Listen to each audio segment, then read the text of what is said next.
नमस्कार साथियों, मेरे प्रिय विद्यार्थियों, स्वागत आपका अपने YouTube channel ocean coaching classes में।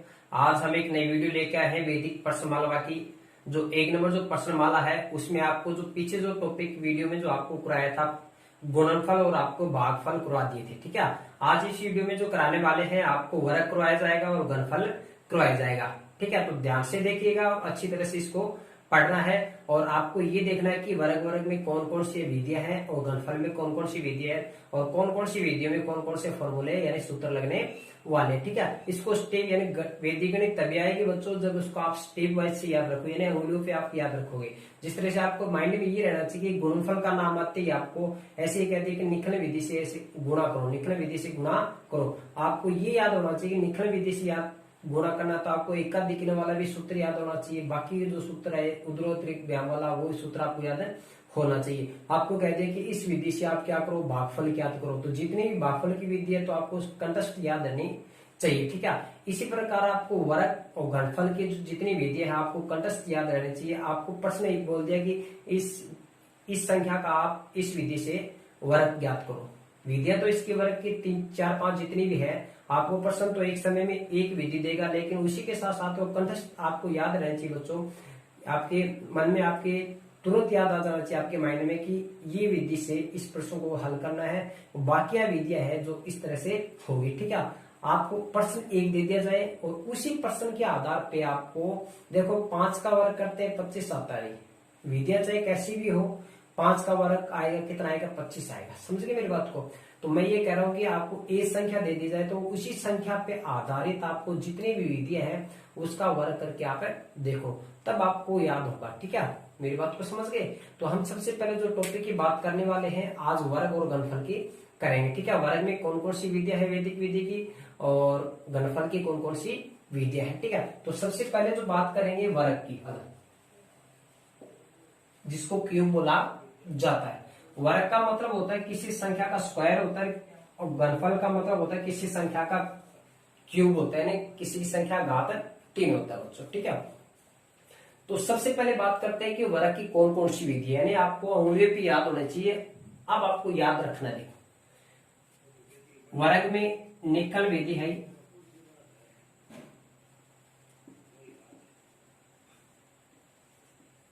दूसरी है इसकी एकाधिक पूर्वेण, तीसरी विधि है इसकी संकलन विकलन, एक विधि है इसकी द्वंद्व विधि और लास्ट इसकी विधि है उपसूत्र आनुरूपेण। समझ गए। ये क्रमवाइज से कैसे आप याद कर लेना, ठीक है। आपको इसका वर्ग ज्ञात करना इन विधियों से किसी। तो सबसे पहले हम बात करेंगे वर्ग की, करेंगे किसकी, वर्ग की। निखलन विधि से कह दिया आपको, जैसे 15 का स्क्वायर करना है। सूत्र याद रखना आपको इसका, संख्या प्लस में विचलन ओब्लिक विचलन का स्क्वायर। निखलन विधि में क्या माना जाता है, आधार माना जाता है, क्योंकि इसकी विधि का नाम क्या है, आधार उपाधार। तो किसके नजदीक लग रहा है, 10 के, तो आधार तो इसका क्या हो जाएगा 10। अब इसका क्या निकालो आप, विचलन। इसमें उपाधार की आवश्यकता नहीं है। जब ये 20 के नजदीक हो या 20 से ऊपर चला जाए तब आपको किसकी आवश्यकता पड़ेगी, उपाधार की आवश्यकता पड़ेगी। 15 में 10 घटा दो, क्या बच गए, 5 बच गए, प्लस के 5 बच गए। कितने बच गए, प्लस के 5 बच गए। समझ गए। संख्या प्लस में विचलन और विचलन का स्क्वायर। संख्या क्या आपके पास 15 है, प्लस में विचलन क्या आपके पास 5 है। 5 का स्क्वायर कर दो, 15 5 कितने हो गए 20 और 5 का स्क्वायर कितना हो गया 25 हो गया बच्चों। समझ गए।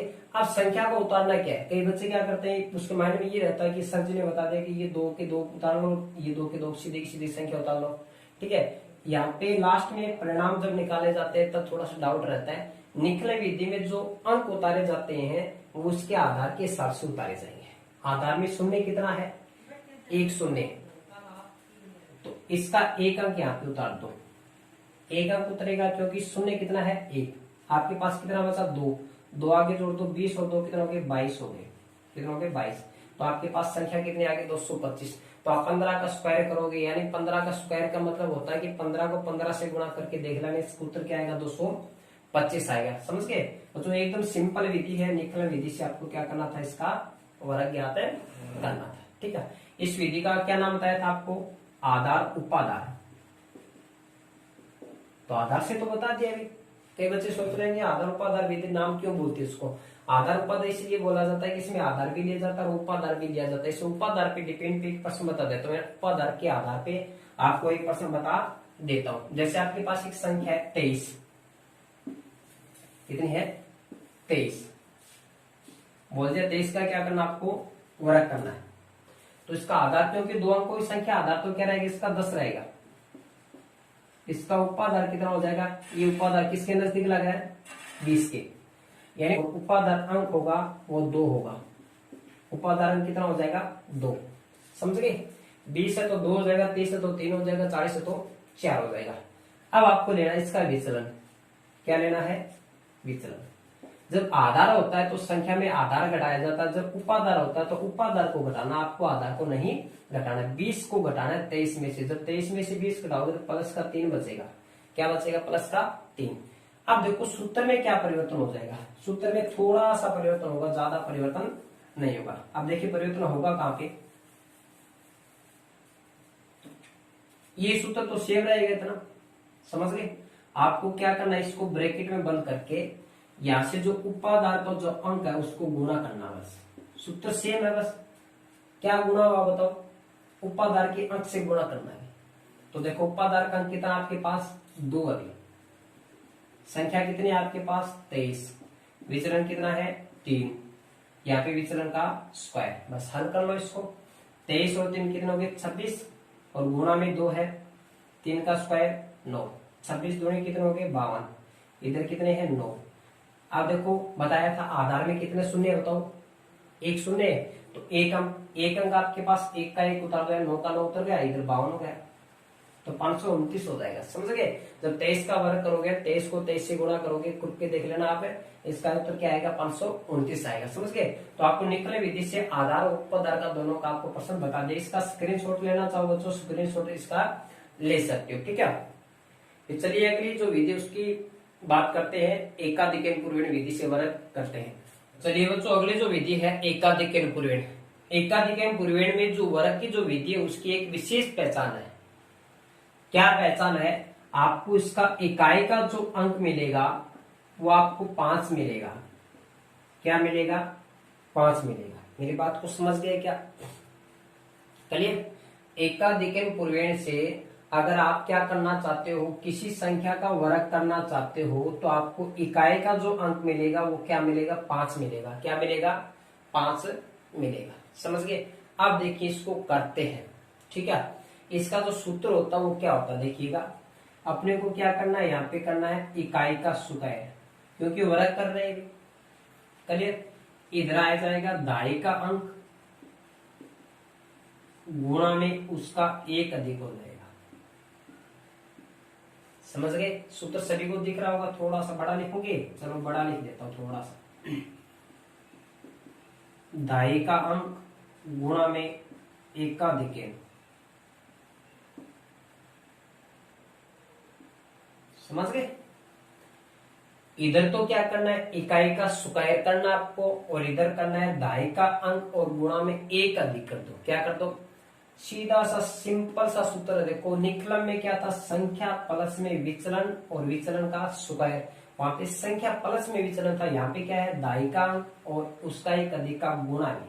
समझ गए। उसको दोनों कंपेरिजन करके दोनों का एक साथ याद कर सकते हो। निकलन विधि में संख्या प्लस में विचलन था और विचलन का स्क्वायर, जबकि यहाँ पे विचलन की जगह क्या आपके पास इकाई का अंक है। क्या बच्चों, इकाई का अंक। तो जिस तरह से आपको कह दिया कि 25 का वर्ग करो, किसका करो 25 का वर्ग, क्योंकि आपको बताया था इकाई का अंक आपको क्या मिलेगा 5 मिलेगा। ठीक है, अगर एकाधिक पूर्वेण से वर्ग आता है तो आपको इकाई का अंक क्या मिलेगा 5 मिलेगा। तो सीधा सा प्रश्न देखो, इकाई का अंक, इकाई कितना है 5, 5 का क्या कर दो स्क्वायर कर दो। इधर देखो दाई का अंक, दाई कितना आपके पास 2 है, यानी ये होता है इकाई और ये क्या होता है दाई। दाई कितना आपके पास 2 है। चलिए इस 2 का क्या कर दो 1 अधिक कर दो। क्या कर दो 1 अधिक, 2 लिख दिया और इसमें 1 अधिक जोड़ दो, क्लियर। 2 गुणा 2 और 1 कितना हो गया 3। देखो 5 का स्क्वायर कितना होता है 25। 3 को 2 से गुणा करो 6, इधर कितना हो गया 25। समझ गए क्या। अब देखिएगा निकलन विधि में क्या किया था, निकलन विधि में आधार माना था और आधार के हिसाब से क्या उतरे थे, संख्या उतरी थी। लेकिन इसमें ऐसा नहीं है, इसमें क्या होता है सीधी की सीधी संख्या उतारनी होती है। 625 समझ गए। आप जानते हो कि 25 का स्क्वायर करते हैं 625 होता है भी। समझ गए। आशा करता हूँ, उम्मीद करता हूँ कि मैंने पूरी अच्छी तरीके से आपको बताया ये प्रश्न और आपके दिमाग में भी सेट हो गया होगा इस उत्तर कि आपको क्या करना, दहाई का अंक और उसका एक अधिक कर दो, प्लस में ये ओब्लिक क्या कर दो, इकाई का स्क्वायर कर दो। ठीक है। आपको क्या करना, एकाधिक पूर्ण, एकाधिक पूर्ण कौन, तो पहली संख्या कौन है ये, इसका क्या कर दो एक अधिक कर दो और इधर क्या आपके पास 5 का स्क्वायर है। समझ गए। जैसे आपके पास संख्या आ गई 105 का स्क्वायर करना है, क्लेम कर दो इसको।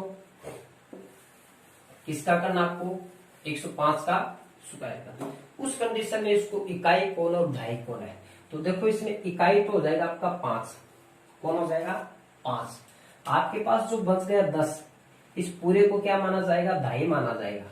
क्या माना जाएगा बच्चों, ढाई माना जाएगा। क्योंकि कभी कभी क्या होता है कि कई बच्चे सोचते हैं कि इसको इकाई मान लिया तो ये ढाई हो गया, ये सैकड़ा हो गया। ढाई को एक अधिक कर देते हो तो सैकड़ा बेचारा कहां पे जाएगा। यानी इसमें क्या करना आपको, इस जितनी भी संख्या इधर बन जाती है इकाई को एक अंक को छोड़ करके इधर जो बचेगा अंक वो पूरा का पूरा क्या कहलाएगा, ढाई के अंतर्गत आएगा। किसके अंतर्गत आएगा, ढाई के अंतर्गत। अब प्रश्न इसको हल करते तो आपको बताया था ढाई का अंक और गुणा में उसका एक अधिक बताया था और इधर क्या कर दो इकाई का स्क्वायर। तो इकाई कितना आपके पास 5 का क्या कर दो स्क्वायर।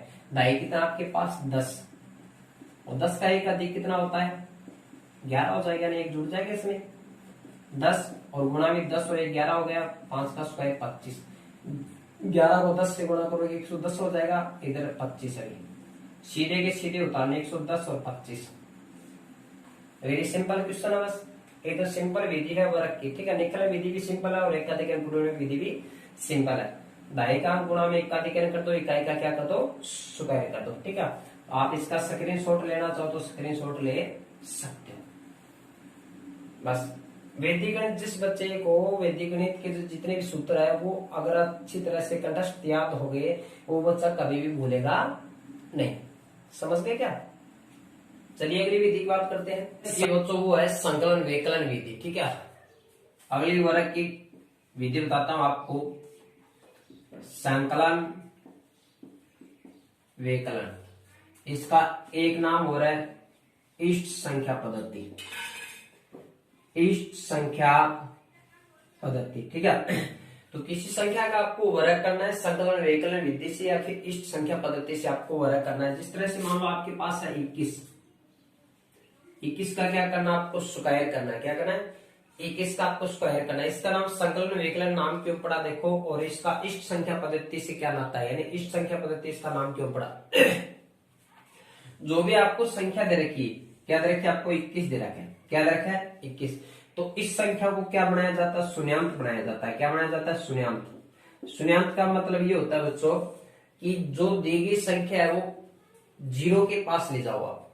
किसके पास ले जाओ, जीरो के पास। जैसे 21 किसके नजदीक लगेगा 20 के, यानी ढाई का अंक, यानी ढाई वो ढाई लेनी है जिसका इकाई का अंक क्या हो जीरो। जैसे 10 20 30 40 50 60 ये क्या कहलाते हैं, इसके शून्यांत कहलाते हैं। क्या कहलाते हैं शून्यांत। तो देखो इसके पास देखो एक फालतू ने 21, यानी इसके पास 20 के पास जाने के लिए इसको 1 देना पड़ता है। ठीक है। यानी इन दोनों के मध्य कितने का अंतर है, 1 का अंतर है। कितने का अंतर है, 1 का अंतर है। ये क्या कहलाता है, इसका इष्ट संख्या कहलाता है। क्या कहलाता है बच्चों, इष्ट संख्या कहलाता है। जिस तरह से आपके पास ये 28 है तो ये 28 किसके नजदीक जाएगा 30 के नजदीक जाएगा। तो इसके पास देखो 2 की कमी है ना, तो इसका 2 ये क्या कहलाएगा इष्ट संख्या कहलाएगा। क्या कहलाएगा इष्ट संख्या कहलाएगा। इसका क्या ज्ञात करें, इसका वर्ग ज्ञात करते हैं। ठीक है। तो अपने को किसका वर्ग ज्ञात करना है, किसका। तो इष्ट संख्या का आपको पता चल गया होगा कि जो संख्या दी हुई होती है उसको क्या बना दो आप शून्यांत बना दो। क्या बना दो शून्यांत। तो शून्यांत के पास ले जाओगे तो आपको पता चल जाएगा 2 की कमी है, 1 फालतू जितना भी। ठीक है। वही उसका क्या कहलाता है इष्ट संख्या कहलाता है। जिस तरह से आपके पास क्या 24 है, तो 24 के पास देखो ये किसके नजदीक जाएगा, 20 के नजदीक, तो इसके पास 4 बच गए ना, ये क्या कहलाएगा, इसका इष्टंक कहलाएगा। मेरी बात को समझ गए, ये चीज है, ठीक है। इसको संकलन विकलन क्यों कहा जाता है, इसमें क्या होता है देखो बताता हूं आपको।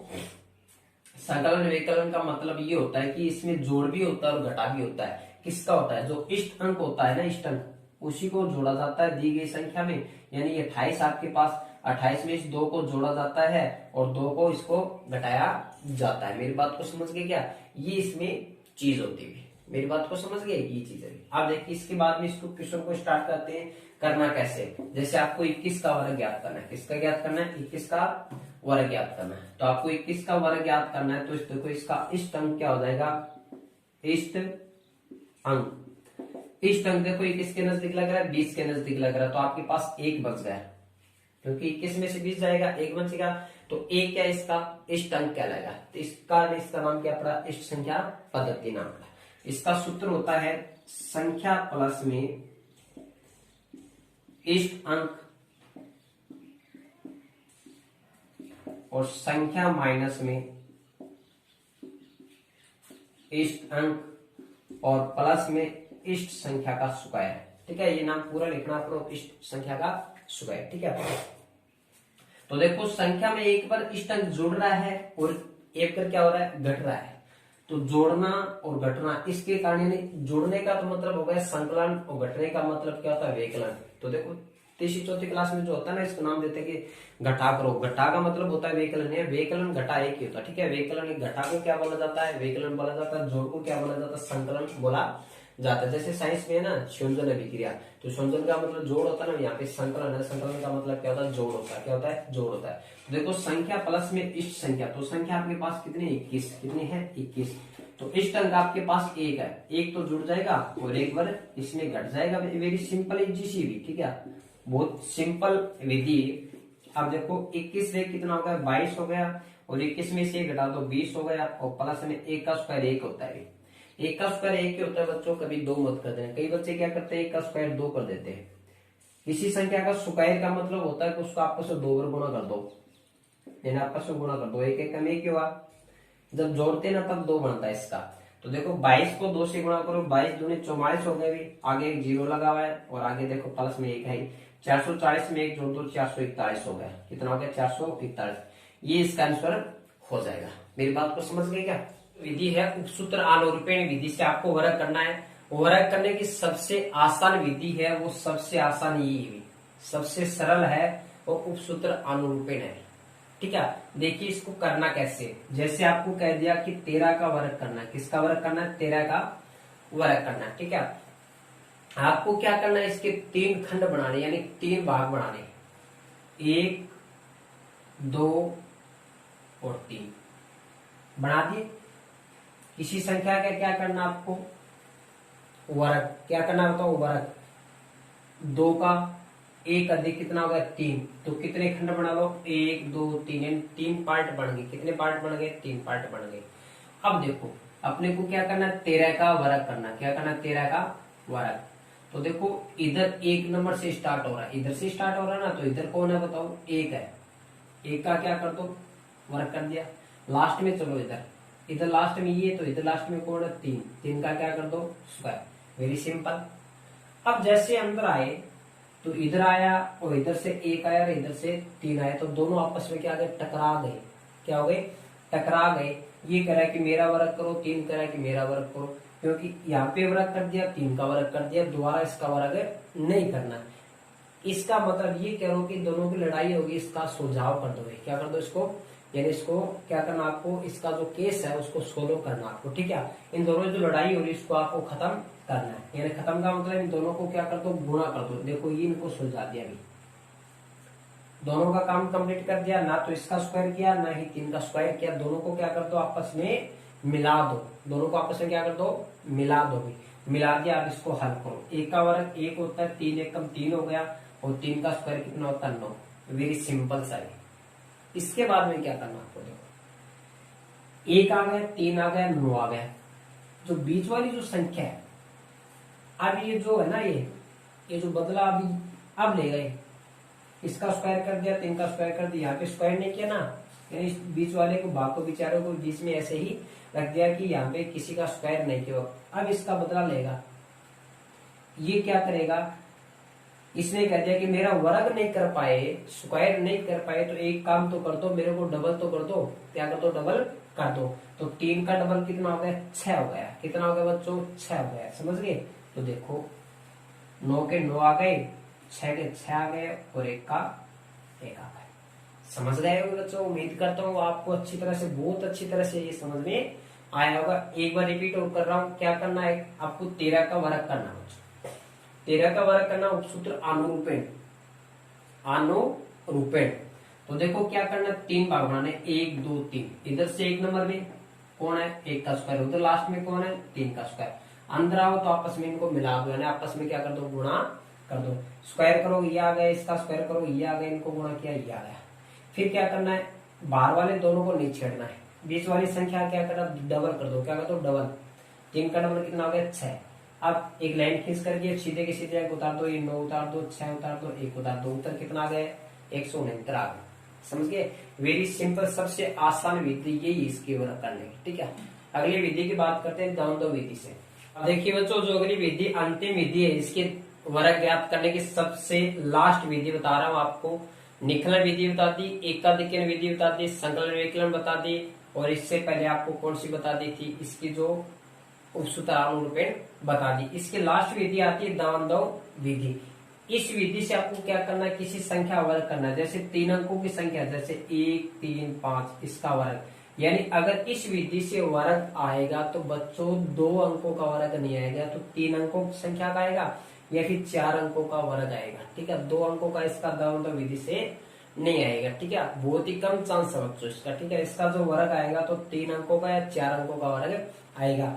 ये भी बहुत आसान है, एकदम सिंपल विधि। जिस बच्चों को एक बार आने लग गई वो कभी भी भूले नहीं पाएगा। और उम्मीद करता हूँ आपको अच्छी तरह से ये विधि अच्छी तरह से आपके माइंड में बिठाने वाला हूँ और अच्छी तरह से आपको समझ में आएगा। जितने अंकों की आपको संख्या दे रखी है, जितने अंकों की आपको संख्या दे रखी, गिनो 1 2 3, कितने अंक है, 3। 3 का आप क्या कर दो, डबल कर दो। 3 का क्या कर दो आप, डबल। डबल का मतलब 2 से गुना कर दो, कितना हो गया, 6। उसका 1 कम कर दो, कितना हो गया, 5। समझ गए। ये चीज लिखने की आवश्यकता नहीं है, आपके मुख जुबानी यानी आपके मन में यानी आपके माइंड में ये चीज याद होनी चाहिए। जितने अंकों की संख्या उसका डबल करके 1 कम कर दो। 3 अंकों की संख्या, 3 का डबल 6 हो गया, 1 कम कर दो 5 हो गए। 4 अंकों की संख्या, 4 का डबल 8 हो गया, 1 कम कर दो 7 हो गया। समझ गए। तो 3 अंकों की संख्या, इसका डबल 6 हो गया, 6 का 1 कम कर दो 5 हो गए। तो 5 पार्ट बनाने, तो क्या करने, 5 भाग बनाने, 1 2 3 4 5। समझ गए। अब देखो इसके बाद इधर से स्टार्ट करते हैं। समझ गए। 1 नंबर में, इधर से 1 नंबर में कौन है, 1 है, इसका क्या कर दो। समझ गए। उधर लास्ट में चलते हैं, लास्ट में कौन है, 5, इसका क्या कर दो। समझ गए। 5 का हो गया। अब आगे चलोगे, आगे जाओगे तो कौन मिल गया, और 3 और मिल गया। ये कह रहा है कि मेरे को ले लो साथ में, किसको ले लो, 3 को ले लो। 3 और 5 2 जने हो गए, कितने जने हो गए, 3 और 5 हो गए। इसको क्या करो, 2 से गुणा करो, क्योंकि 2 जने हो गए। इस अकेले का स्क्वायर कर दिया, इनको आपस में गुणा कर दिया। इसका स्क्वायर ना करो यानी वर्ग ना करो, तो डबल तो करो इसको। ठीक है, ये नाराज ना हो। ठीक है, 3 और 5 को गुणा कर दिया, इसका डबल कर दिया। इसी तरह से देखो, 1 का स्क्वायर कर दिया, ये 1 के बाद अंदर गए तो कौन हो गए, 2 अंक हो गए, 1 और 3 हो गया। इनको आपस में क्या कर दो, गुणा। इसका भी क्या कर दो, डबल कर दो। मेरी बात को समझ गए। अब इसके मध्य भाग में कैसे करना, आपको देखो मध्य भाग में इसको कैसे करना है। अब देखो मध्य में आएगा। अब जो 3 बच गया ना, देखो ये 1 है, 1 2 बार आ गए, यहाँ पे आ गए, यहाँ पे आ गए। 5 वो 2 बार आ गए, यहाँ पे आ गए, यहाँ पे आ गए। लेकिन बेचारा यहाँ पे देखो 3, एक तो यहाँ पे आया ऐसे, और एक बार यहाँ पे आया। क्लियर। यानी उधर से 1 बार आया और इधर से यहाँ पे आया। लेकिन ये क्रम वाइज से देखो, 1 यहाँ पे आ गया, 1 यहाँ पे आ गया, 5 यहाँ पे आ गया, 5 यहाँ पे आ गया। इधर वाले में एक बार आया, इधर वाले में एक बार आया 3। अब ये 3 क्या करेगा, सभी से बदला लेगा। कैसे लेगा, देखो ये कह रहा है कि जो बाहर वाले हैं ना, बाहर वाले अंक, इन दोनों ने बातचीत कर ली। ये कह रहा है कि हम तो दोनों साथ ही रहेंगे। क्या रहेंगे, हम दोनों साथ ही रहेंगे, हम दोनों साथ रहेंगे। दोनों का मतलब 2 से गुणा कर दो। इनके बीच में ये लाइनें खींच लो आप, समझ गए। इन बाहर वालों ने क्या कहा, हम दोनों साथ रहेंगे, हम दोनों साथ रहेंगे, तो मतलब साथ का मतलब गुणा कर दो। बीच में बचा कौन, 3 बचा। अब इसने कैसे बदला लिया, इसने कह दिया कि आप दोनों साथ रहो या न रहो, लेकिन मैं क्या रहूंगा, घर के अंदर रहूंगा और 2 बॉडीगार्ड मेरे घर के बाहर रहेंगे। 2 बॉडीगार्ड मेरे घर के बाहर रहेंगे, वो मेरी सुरक्षा करेंगे। तब मैं आपसे बात करूंगा, समझ गए, तब आपके साथ मिलूंगा, तब आपके साथ है मिलूंगा। मेरी बात को समझ गए क्या, यानी बाहर वाले में साथ, एक साथ, दोनों एक साथ रहेंगे, प्लस में बीच में जो संख्या रहेगी उसका क्या करना, आपको स्क्वायर करना। मेरी बात को नोटिस करना, यहाँ पे जो अंक अकेला है, जो अंक अकेला बच्चा है उसका स्क्वायर हुआ है। ये अकेला था स्क्वायर हुआ, ये अकेला था स्क्वायर हुआ। जब यहाँ पे 1 और 3 2 हो गए तो उसका डबल, 3 और 5 2 जने हो गए तो 2 से गुणा कर दिया। इधर देखो 1 और 5 दोनों साथ में आकर 2 से गुणा हो गया। बीच में जो 3 बच गया उसका क्या करना था, स्क्वायर, या जो अकेला बचता उसका क्या करना, स्क्वायर करना। अब बच्चों इसको क्या कर दो, सिंपल, यानी इसको सिंपली कर दो। 5 का स्क्वायर 25, इनको गुणा करो, 3 दूनी 6, 6 5 30 हो गए, ये हो गए 10। 3 का स्क्वायर 9, ये हो गए 3 दूनी 6, 1 का स्क्वायर 1 ही होता है। देखो 1 का 1 आ गया, 6 का 6 आ गया, 10 और 9 19 हो गए, और ये 30 हो गया, और ये 25 हो गया।